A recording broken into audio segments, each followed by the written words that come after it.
What is up, guys? We're back with episode number 4 of X-Men. Are you sure it's X-Men? X-Men 97. Let's get into it. That was good. Wait. What the fuck was that? Carbonation. Help. Oh my god. All right, let's do it. All right, so jumping straight into this one. We are in the X-Men Mansion's kitchen again. Yep. They are eating breakfast. Magneto's at the head of the table. Yep. And it's a big day. It's a big day for one of the X-Men members, Jubilee. Yep. Remember how old she was turning? 18. 18, yeah. The big 1-8. She's finally considered an adult, and they're discussing celebrating her birthday. Yep. And she wants to do her things that she wants to do. Yeah. Which is just go to an arcade. Literally. Yeah. And the rest of the X-Men are all about it. I mean, they're just like, hey, it's our birthday. And you only get 118. You only get 118, which Rogue did mention.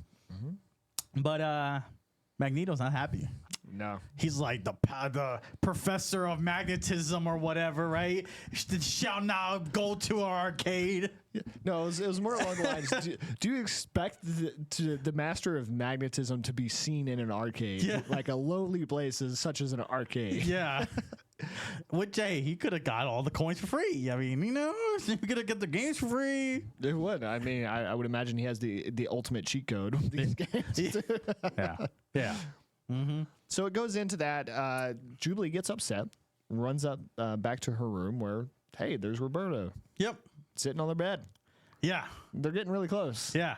And then they're I don't know how we went from episode, when did he first show up? 1? Yeah, he's the first person we see in episode 1. We get episode 1 of Roberto, which is Sunspot, and now episode 4, and it went from I'm not joining the X-Men to how did she get on her bed? And then on top of that, they're talking and everything. It get closer and closer and closer, right? And they kiss, right? No. No. What? They kissed. They do kiss, but not right now. No, okay. It's later down the episode. Yeah, so they're talking about Jubilee and what Jubilee wants to do for her birthday, and he's being a bad influence. He's saying, definitely go out and do what you want for your birthday. Oh, yeah, you're right. And then they catch a console sitting on the shelf. First of all, just a random console unwrapped sitting on your shelf, and that's not going to draw any. The first thing you're just like, hey, oh my God, let's play it. Yeah. She's like, oh, it must have been from whoever she mentioned. Yeah. Which they did say they had surprises for that day. So, like, I can see where she's coming from. Yeah. But usually, how did it get there? Yeah. Usually they're not going to, like, put it up. You're going to open it. It's going to be a present. Like, 18, young and dumb. And also, you'll have to correct me on this one because I am not 100% sure. Did she fight Mojo before? Mojo has been in the earlier X-Men.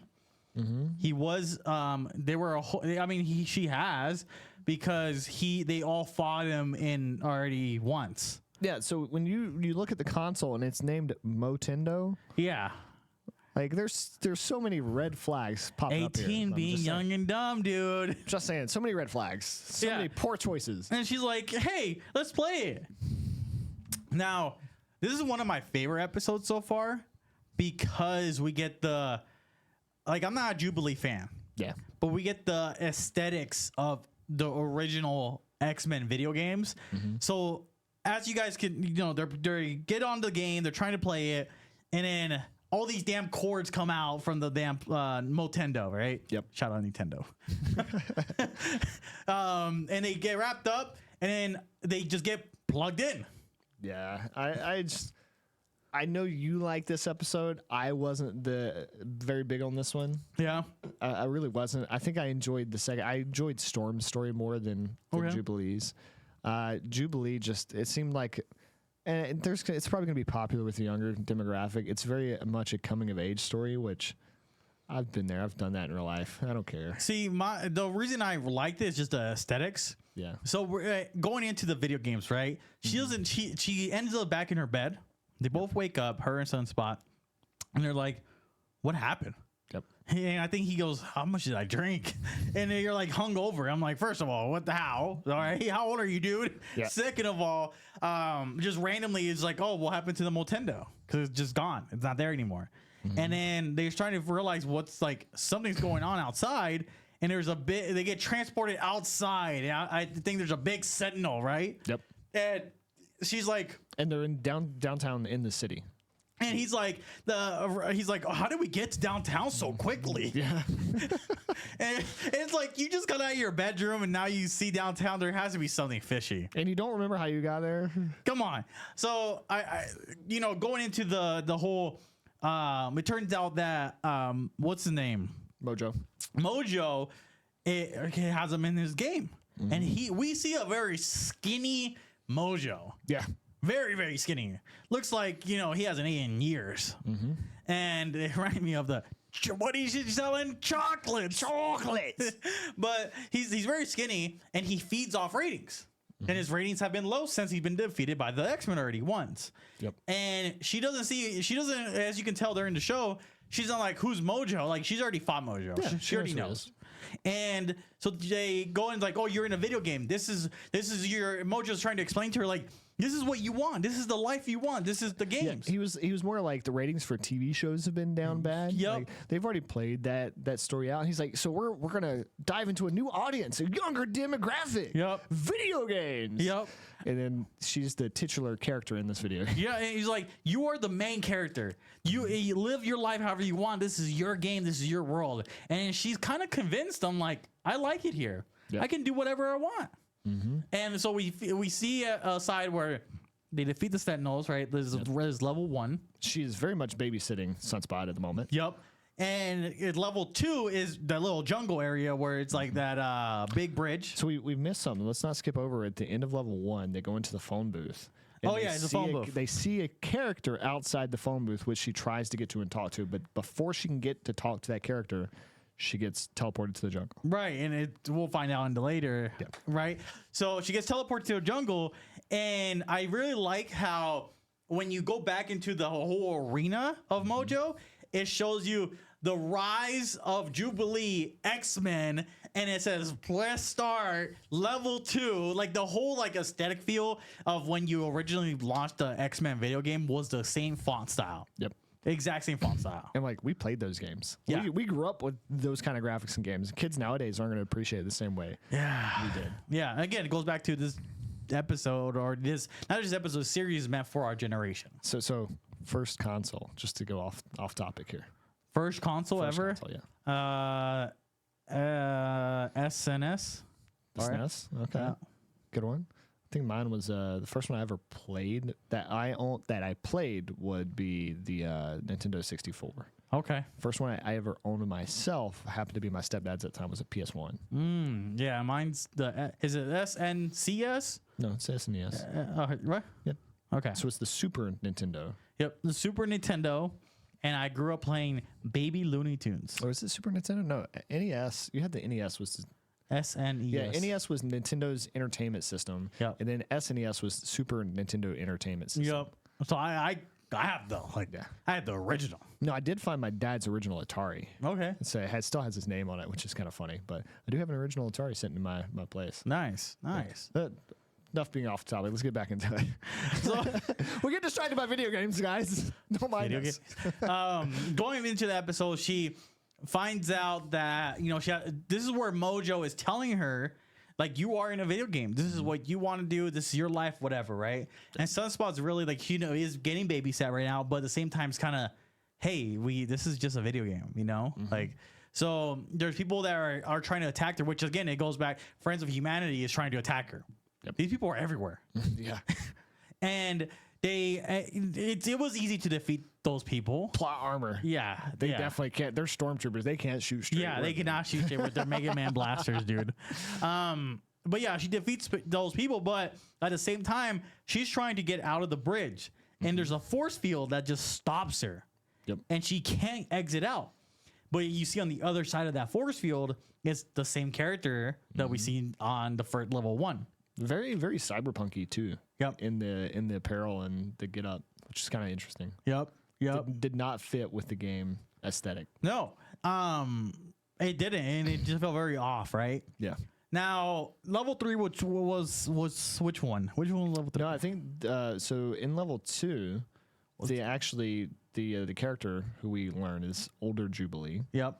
Which is not really older Jubilee either. It's its own thing. Kidnaps them and gets them out through a backdoor or a glitch in the system. After level 2, right? Yeah. Okay. So during what was level 3 then? I don't think there was level 3. There wasn't level 3.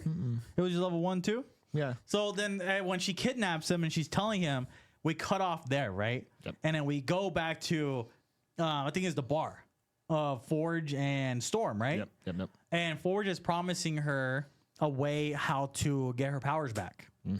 Now, on the Storm side, she's like very happy about this, right? Yep. And she's traveling to his, is it his house, his farm? Yeah, his house farm. Yeah. And she sees, everything's nice. They're riding horses. Everything's great here. But then you see a owl. Yep. And she's like, oh, that's an owl. It's a weird looking owl too. She comments about how strange it is. Yeah, just out of nowhere. And we'll talk about the owl later in a bit. Guys, owls. Love the owls. So the whole thing, while the one story is being told, again, it's going back to the comics, another story is being told. And with this one, we're talking about, well, Forge is trying to get Storm's powers back. He's promised her this and that, and he's trying his best to do it. Yep. But one thing is that we start seeing like it's not working. He also was part of the government. Yeah, and it's going into his backstory too. So his power is he can almost invent or create anything he can imagine.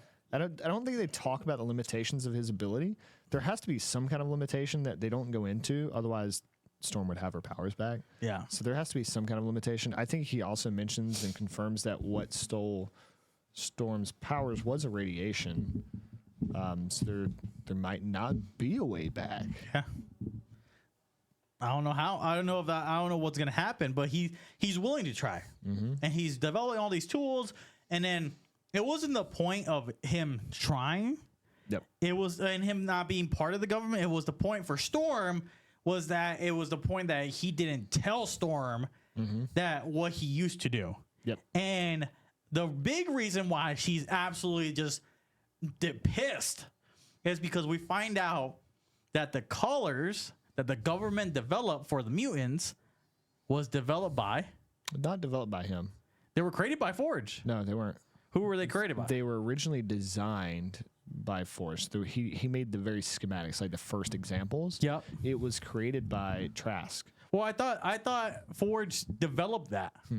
Oh. No, he was developing the technology, but it was Trask that took his original schematics and his work and put it in. Oh, yeah, you're right.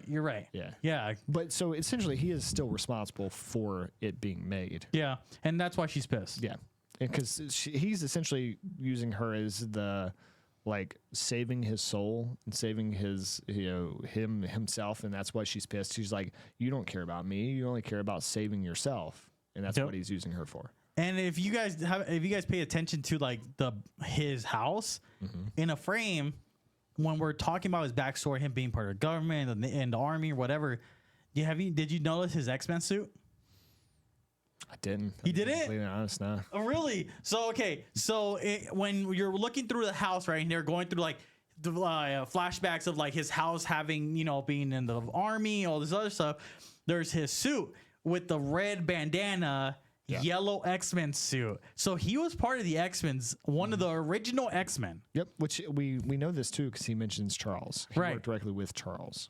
So also part of that was I think was Iceman and Angel, and then there's another person that duplicates himself, right? And then there's a lot more, obviously. And there's this big fat dude wrestler guy who's part of the brigade or whatever in the army. Okay. You know what I'm talking about? Nope. Okay. I think we see him digging trenches in Genosha. Yeah. When they showed them being captured and he's digging a trench in Genosha. Okay. Yeah. So we get the little flashback of Forge because I didn't know who Forge was. I was like, man, this guy looks familiar. Yeah. And the only reason I knew when I seen that the red bandana was the red bandana, but also shout out Marvel Snap. Snap. Yeah. Snap's great. So it's like, but it was cool. Those little flashbacks are like pretty cool, and those Easter eggs are pretty cool, right? But yeah, he's basically responsible of, if he wouldn't have developed the schematics of the collar, that technology wouldn't have been developed. That could have led to not getting shot by the executioner. Yep.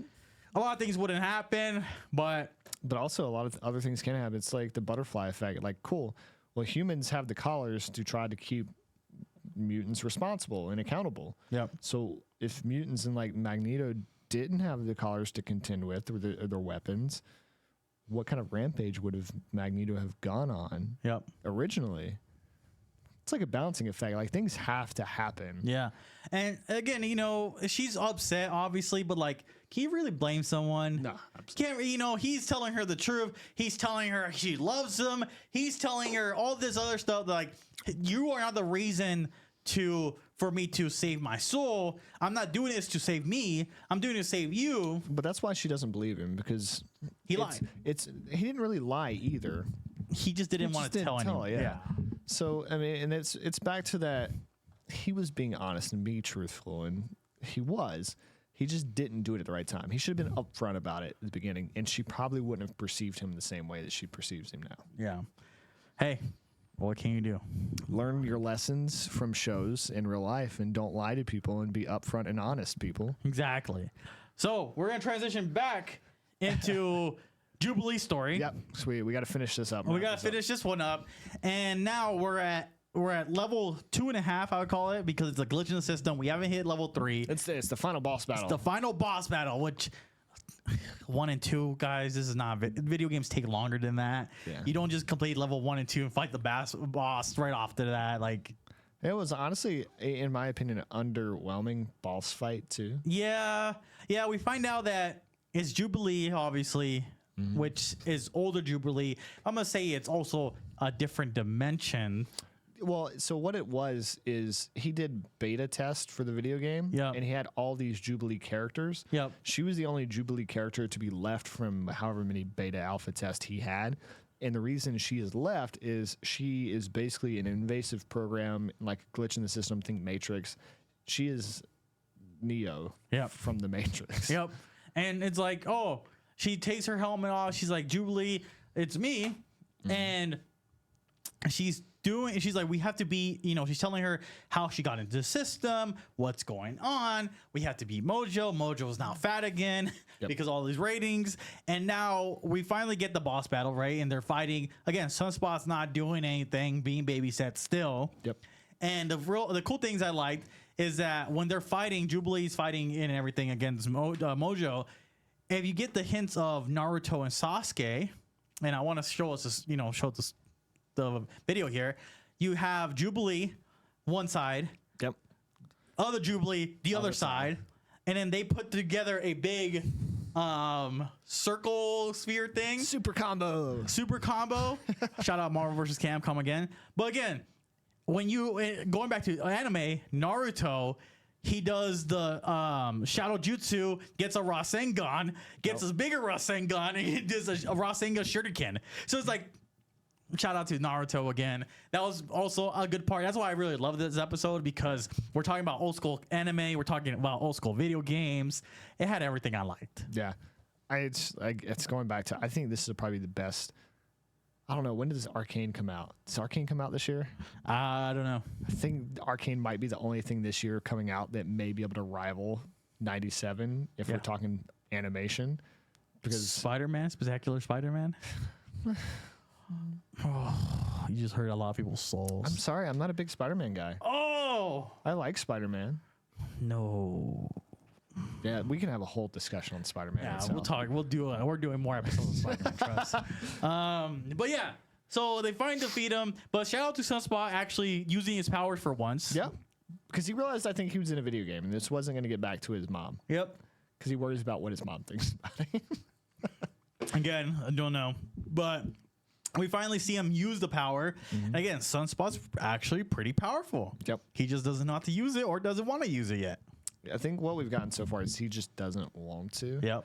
Which also leads to, if you've never used it though, how good are you going to be with it? Yeah, and he shot the big bad, just one hit, just done. I don't know. This is back to where I didn't enjoy this episode because it didn't feel like there was any consequences for actions. It was more of a fun episode. Which, I mean, it is a video game. That is kind of the idea of video games. There's no consequences really for your actions in video games from that age. Yep. It hasn't been till recently that just been, And I just like how older Jubilee's now just mentoring her and just saying, hey, you don't belong here. It's okay to go home. You don't need to be here. And they finally get out, right? Yep. And then we transition back into Storm and Forge. And this is the story I enjoyed more. So we end up when Forge and Storm are fighting, right? He's expressing, grabbing her and telling her, I love you. There's a reason why I'm doing this for you and not just for me. And there's, all this redemption stuff. Yep. Storm doesn't believe it. She slaps him, leaves his farm on a horse. Yep. And starts running off and crying. Yeah. And then just absolute crying, which it's dark. It's stormy. Yep. It's a whole scene set up. Something bad's going to happen. They're building up to it. She goes off the cliff. Yeah, which, what makes it worse? Right before she ends up going in the cliff, because I think we forgot to mention this, he does build something to try to help her. Yep. And she's outside talking to nature. And you can see little by little it's working, but it's not working. To me, that little speck of just, hey, she's talking to Mother Nature and it's barely working. To me, it tells me that she's going to get her powers back. I don't think we've seen the last of Storm. I don't think so either. So, and her powers, but I think this is where now it's starting to become a nice storyline to get her powers back. Yeah, it's definitely the start of it and a hint that she's not done. Yep. So, yeah, she goes and flies off a cliff with her horse. Yep. And then we think, oh, that's it. She's dead. There's no way Forge can't fly. Forge is nowhere near her. Yep. And she doesn't even have her powers. Before she fell off, I was like, while she was falling off, I said, is she going to get her powers right now? No way. And she doesn't. And she falls through the house of Forge just randomly. How?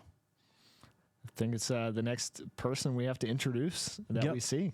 And so Forge is, just wondering how she got in, how she fell in. He probably has a nice idea. And I don't think he knows either. I really don't think he knows. Yeah. So then we get a scene of she's picking her, like he's trying to pick her up. He's like, everything's okay, consulting her. And if you remember, while this is going on, the roof and the hole in the roof where she had fallen through is fixing itself by itself. Yep. And then I don't think he even acknowledges that there was a hole in his roof. Yeah. I think all he's acknowledging is her on the ground and picking her up. Yep. And so there's a disconnect with reality and perception from him. And so is that the real Forge? I don't know. But then you see that and this is where we introduced the main character, the bad guy of the episode, right? For Storm, yeah. For Storm. And they turn around in shock, what was his name? The Adversary. Which is a big owl type. It is an owl that is from Forge's past. So when Forge was in the military, tapped into his Native American roots in his Shahani, I think is what it was, heritage, and brought about this demonic entity to help him in battle because his entire brigade was getting wiped out. And so he brought this demonic entity to help him. Yep. He tried to chain this demonic entity and banish it back to where it came, and obviously hasn't worked, which also leads me into is Forged actually there? Because he doesn't react to this in a way I would think somebody that knew about this would react. Mm-hmm. He very much seems like an NPC in a video game to me. Yeah. And we get to a point where it's like he has no power against this creature, right? Mm. And the owl was like, the adversary's like, I'm gonna feed off your fear. Yeah. And it's just embracing, and he's only embracing Storm at this point. Yep. And that's where it ends. And I think the reason to kind of go back on the Forge, I don't think that he's a clone, or if it's not the real Forge, I think he's the real Forge. Mm-hmm. But I think he's making it so he's not just not acknowledging the adversary, like the opponent, your adversary. But he's not fearful. And if and the reason why it was an owl, because there was no fear. Owls are very you got to look into the Native American culture. Owls are very highly esteemed in Native American culture. Yeah, but the guy's literally saying, "I'm going to feed off your fear." Yeah, it's just back to where what I think is happening, and this is my take from this. I think Storm is trapped in something that demonic creature is caused her, and I think it's just her trapped. Could be wrong. Maybe Forged is there. I think it's the adversary playing off of Storm's fear and what she would fear the most, is putting her in a situation where it's kind of like It the Clown. Yep. Like he's scaring these kids with what scares them the most to feed off their fear. I think it's the same kind of thing. He is trying to scare Storm the most he can scare her to feed off that fear. Right. We don't know. Have to wait and see. I'm excited for the next episode. This is episode what? 4? This is 4. We'll see about 5. Yeah, we got a lot to talk about in 5. I've already watched it. Oh, okay. I'm hurt. Yeah. I am so sad. So now, watch episode. But yeah, we will talk about that episode on the next episode of RK. Yeah. But yeah, I'm excited. So far, X-Men has been great. It's been a masterpiece so far. This next episode hurt me the most. It's okay. We'll be fine. Yeah. All right. Guys. Go ahead. You close it out. All right. Until next time, guys, as always, we'll go on to episode 5. It's been real. It's been fun. And with me, it's been Hyro, even real fun. Like, comment, subscribe. X-Men!